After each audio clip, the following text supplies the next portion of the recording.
kita berdoa.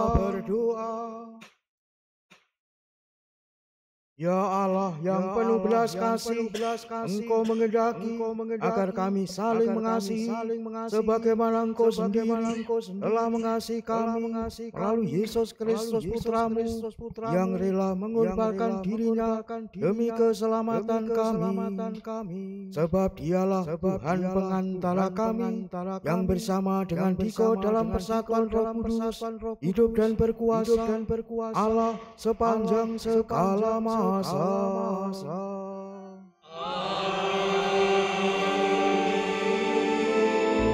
Marilah kita mendengarkan sabda Tuhan.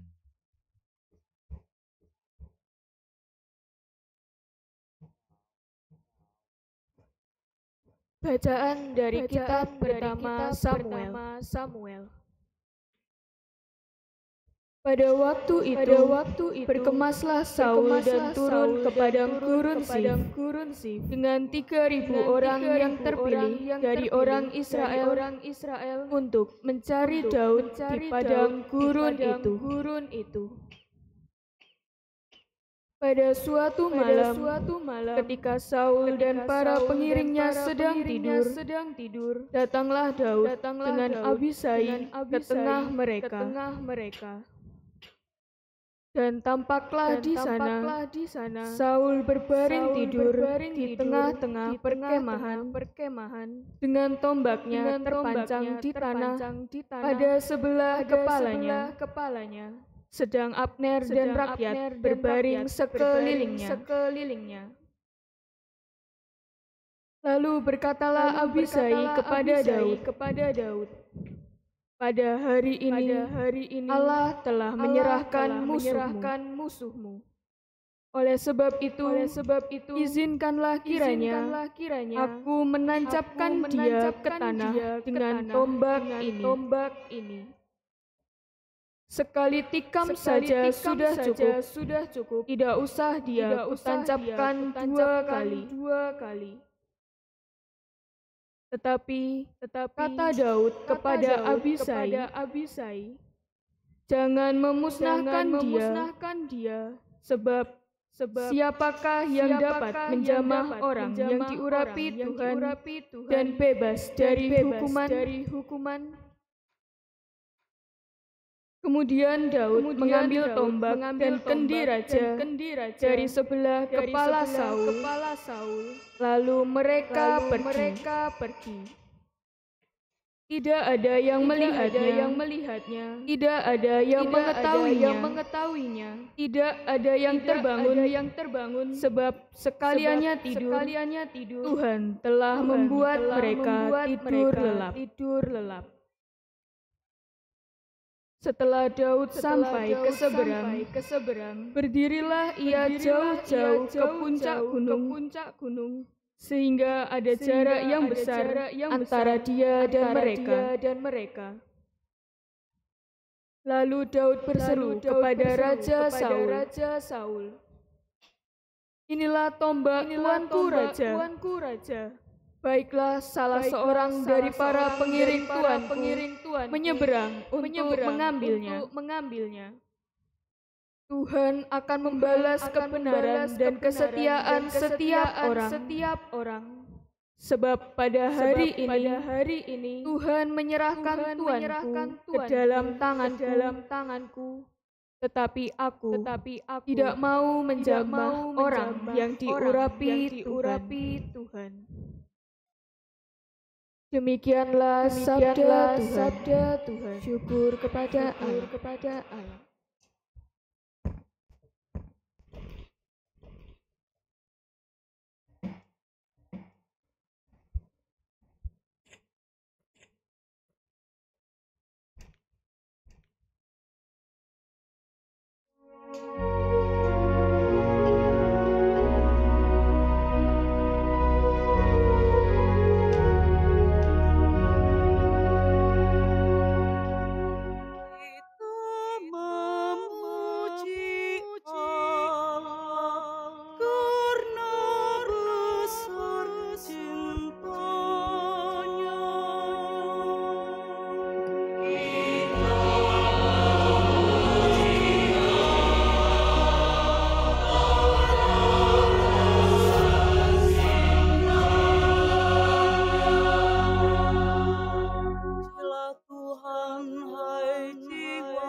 segenap hatimu. Pujilah Tuhan, hai jiwaku, janganlah lupakan segala kebaikan-Nya.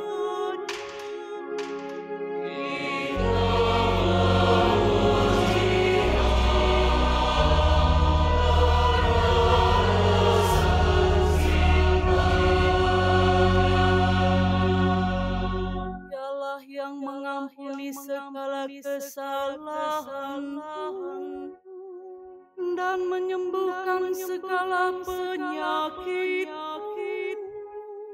Dialah yang menebus hidupmu dari liang kubur dan memahkotai engkau dengan kasih setia dan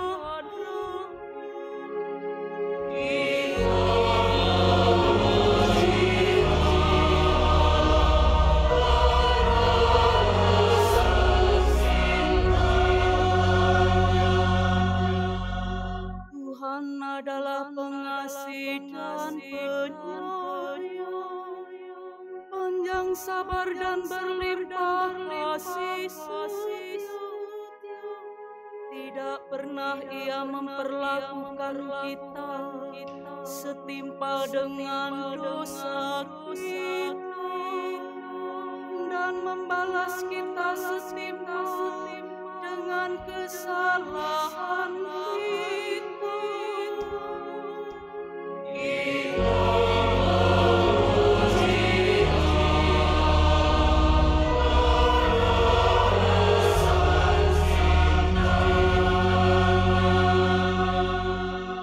Sejauh timur dari barat, demikianlah pelanggaran-pelanggaran kita dibuang. Seperti Bapa sayang kepada anak-anaknya, demikian Tuhan sayang kepada orang-orang yang bertakwa.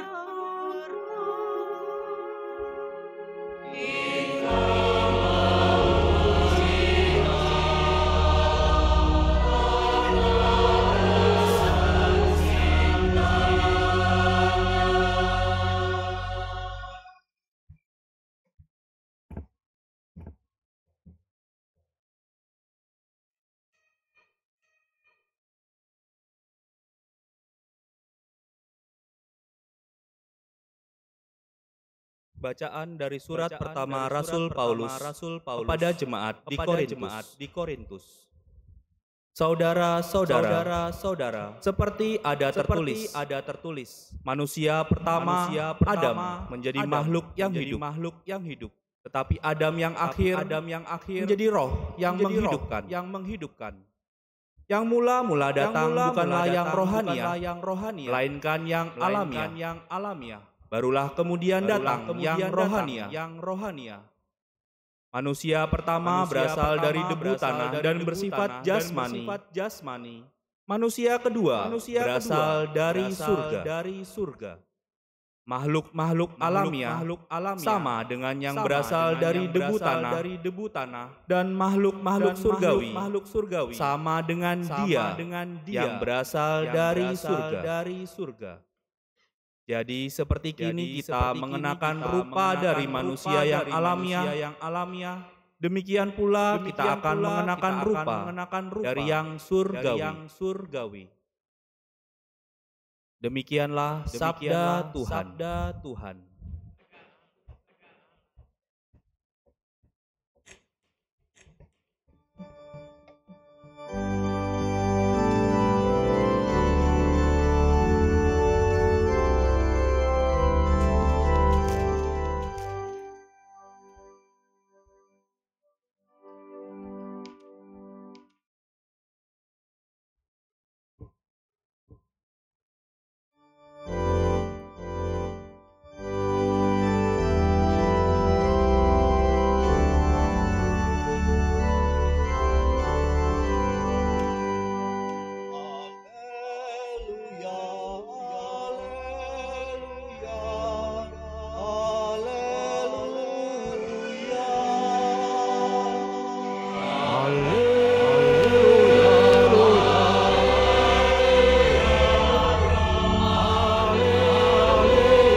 memberikan perintah baru kepadamu, sabda Tuhan, yaitu supaya kamu saling mengasihi, sama seperti aku telah mengasihi kamu.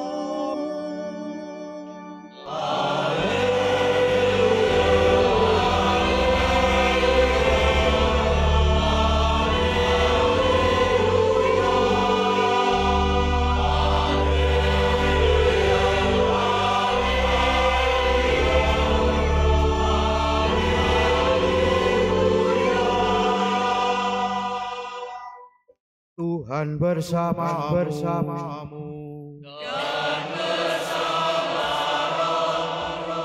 Inilah Injil suci menurut Lukas.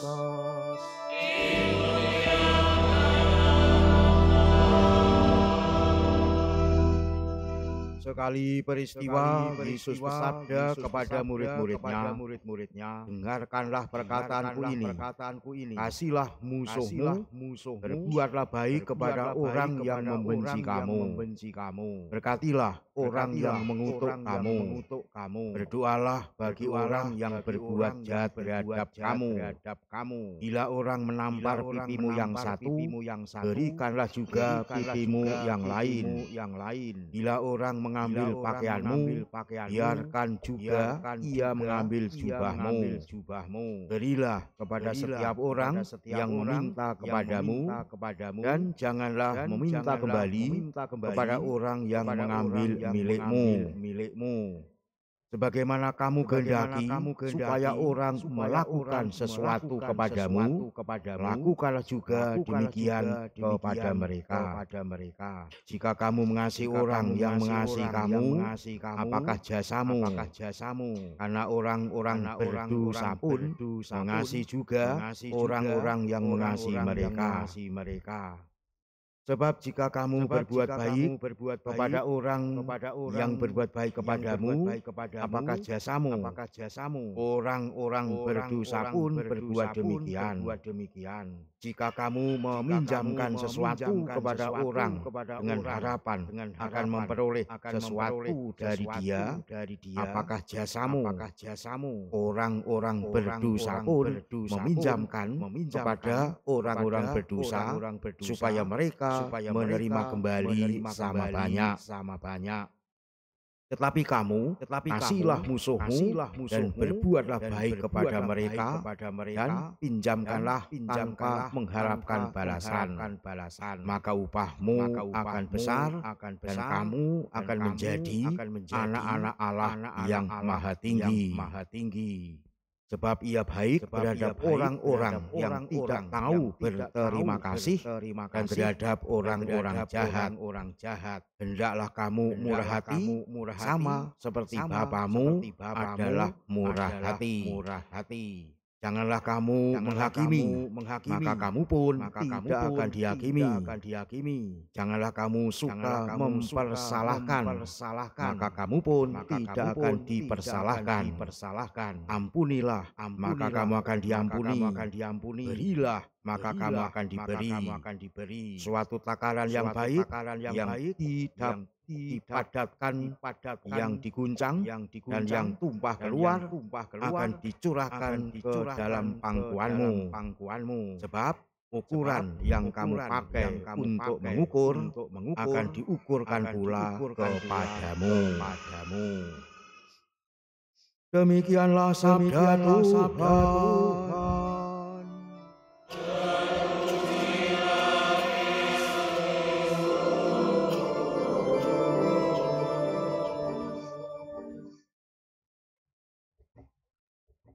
Saudara-saudari yang dikasihi Tuhan, beberapa waktu yang lalu ada seorang bernama Farel Prayoga mendendangkan lagu yang begitu hit, Ojo dibanding-bandingke.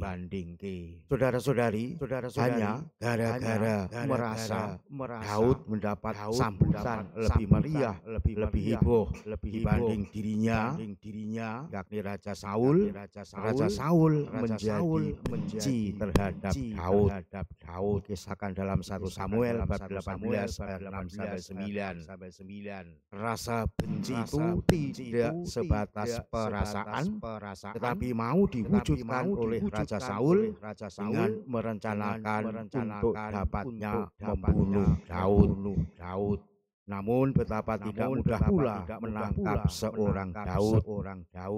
Sebagaimana dikisahkan tadi dalam bacaan pertama yang kita dengar, Raja Saul mengerahkan 3.000 orang pilihan Israel, semacam Kopassusnya dia untuk menangkap Daud. Bayangkan, untuk menangkap seorang Daud dikerahkan 3.000 orang pilihan Kopassus. Bandingkanlah untuk menangkap seseorang yang dicurigai dalam tanda petik seorang teroris, berapa personil yang dikerahkan oleh Densus 88? Saya kira tidak sampai 3.000-an. Daud jelas bukan seorang teroris, dia hanya seorang gembala ternak, tetapi dia yang diurapi Tuhan. Mengapa ia terus diperlakukan jahat oleh rajanya? Irikah? Atau tadi dibanding-bandingkan? Kalau Saul menganggap Daud sebagai musuhnya, maka perlu disingkirkan. Justru dari pihak Daud kebalikannya. Ia mengakui Raja Saul sebagai orang yang diurapi Tuhan, yang patut dihormati siapapun, tidak ada yang dikecualikan. Maka bagi Daud, walaupun ia dirugikan segala-galanya oleh rajanya, ia tetap menaruh hormat kepada Raja Saul. Walaupun ada kesempatan membalas, ternyata Daud tidak pernah mau untuk mewujudkannya. Karena Daud memang sungguh dikuasai oleh kasih yang tulen. Maka ia sungguh-sungguh mewujudkan kasih itu tidak dalam arti membalas dendam, tetapi justru senantiasa menghargai siapapun yang berbuat kepada dirinya, walaupun itu perbuatan yang notabene tidak ia senangi alias memusuhi. Itulah seorang Daud. Karena itulah Daud ketika diawali tadi oleh abdinya bernama Abisai untuk membinasakan Saul, supaya musuhnya itu akhirnya bisa dibinasakan. Ia jelas mencegahnya, jangan memusnahkan dia, sebab siapakah yang dapat menjamah orang yang diurapi Tuhan dan bebas dari hukuman. 1 Samuel bab 26 ayat 9. Bagi Daud berlaku jahat, lebih-lebih terhadap orang yang diurapi Tuhan, itu sangat berisiko tinggi. Orang Jawa mengatakan malati. Maka jangan pernah berurusan dengan orang yang diurapi Tuhan dalam rangka kejahatan. Orang harus berlaku baik kepada siapapun.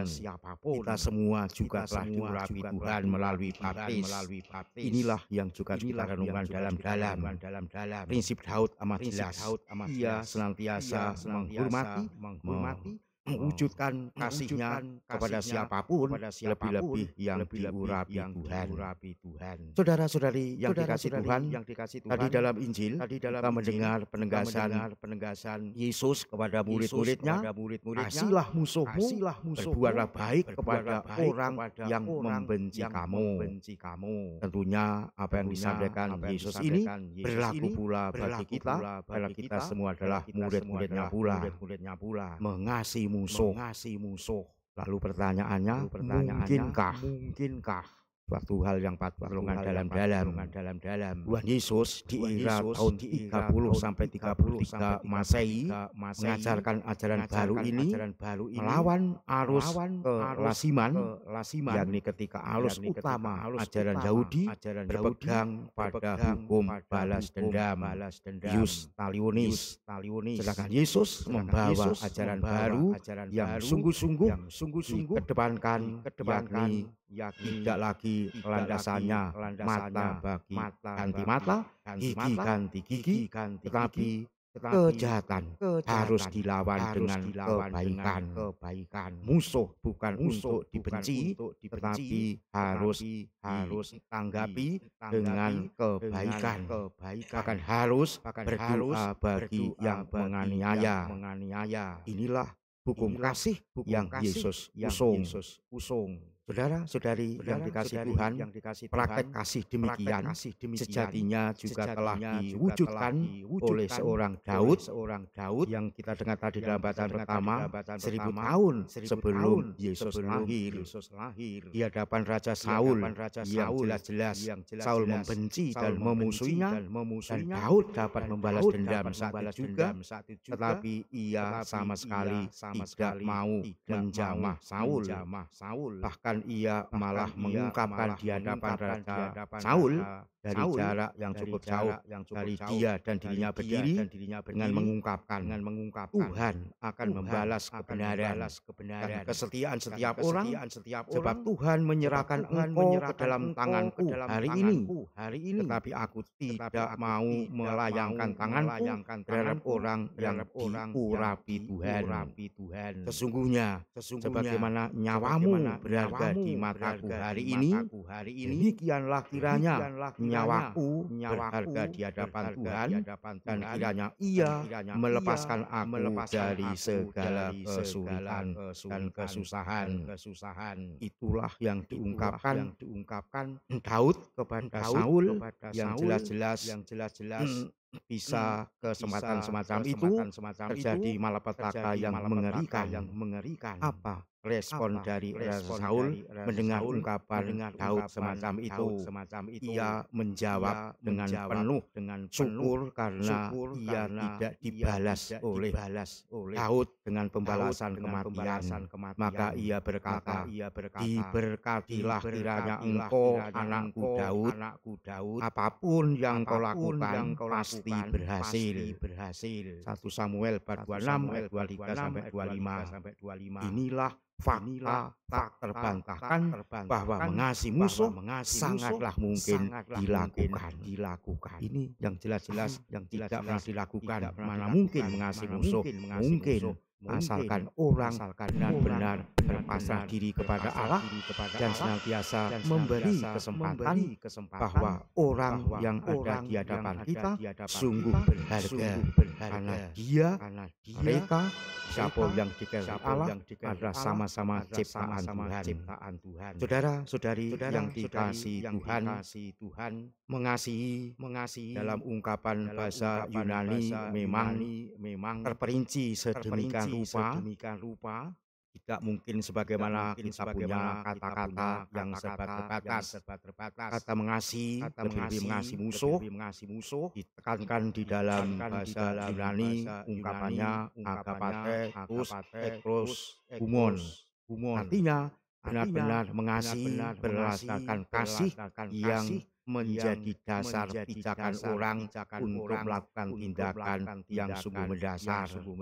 Kata kasih semacam itu dalam bahasa Yunani ini memang ada beberapa pengeterapan. Jika diterapkan sebagai gambaran kasih orang tua terhadap anaknya dan sebaliknya, maka dipakai kata sterku. Bila dipakai dalam gambaran kasih antara pria dan wanita, akan dipakai dengan kata iramai. Bila dipakai sebagai gambaran cinta kasih antara sahabat dengan sahabat, maka dipakai kata phileo. Sedangkan yang dipakai kata dalam konteks Yesus berkata kepada murid-muridnya adalah kata agapao, yang merupakan makna yang berlainan sama sekali dengan kata sterku, iramai, dan phileo. Agapao yang merupakan kasih, merupakan kebajikan yang tidak kunjung padam, adalah suatu kebajikan yang tidak bisa terguncangkan dalam kesulitan apapun. Memandang orang dengan kasih agape atau agapao ini berarti tidak peduli akan orang yang dihadapinya itu berbuat apa, apakah ia berlaku kasar, menghinanya, mencaci makinya, merugikan segala-galanya, bahkan seluruh naluri sejatinya tidak setuju atas apa yang dilakukan, ia tetap menaruh kasih. Artinya benar-benar kasih yang agape ini yang benar-benar menjadi landasan orang bertindak menghargai siapapun yang ada di hadapannya. Jadi sebuah keputusan kasih yang tidak spontan tapi secara sadar dan benar-benar menjadi pijakan orang berani untuk melangkah dengan segala resikonya. Kasih agape adalah hasil perjuangan hati dan bukan kasih yang serba sembarangan atau buta, tetapi kasih yang paling tajam. Jadi orang yang menerapkan kasih agape ini terhadap sesamanya memang melihat segala kekurangan atau ketidakberesan yang dihadapi, namun ia tidak setuju akan apa yang salah, ia tetap menolaknya dan tidak pernah setuju sama sekali. Kalaupun menyetujuinya itu bukan dalam arti mau balas dendam, tetapi semata-mata demi memperbaiki yang salah menjadi benar. Ini yang dilakukan. Orang yang salah tetaplah mendapat kasih, sebab kasih memang hakikatnya tidak pernah mengadakan seleksi pada sesama satu sama lain. Kasih sungguh universal, kasih memang tiada batasnya. Itu yang mau ditandaskan di dalam ungkapan Yesus, kasihilah musuhmu. Saudara-saudari yang dikasihi Tuhan, memang hukum kasih hal yang benar-benar indah, namun sekaligus juga tidak mudah untuk diwujudkan. Itu hal yang sangat konkret. Kita harus mengakui bahwa berulang kali kita jatuh dalam hal ini. Tidak begitu mudah memaafkan bagi yang pernah menyakiti, dan juga tidak mudah untuk mengasihi bagi yang pernah membencinya. Namun apapun itu, sebagai murid-murid Yesus, kita wajib dan harus memperjuangkan terus-menerus, tiada pernah berputus asa. Inilah yang menjadi pergulatan hidup kita. Maka mengacu pada nasihat Rasul Santo Paulus yang ditujukan kepada umat di Roma, juga kepada kita, di mana Paulus menasihati, jika seterumu lapar, berilah dia minum, dan makan, jika ia haus, berilah ia minum.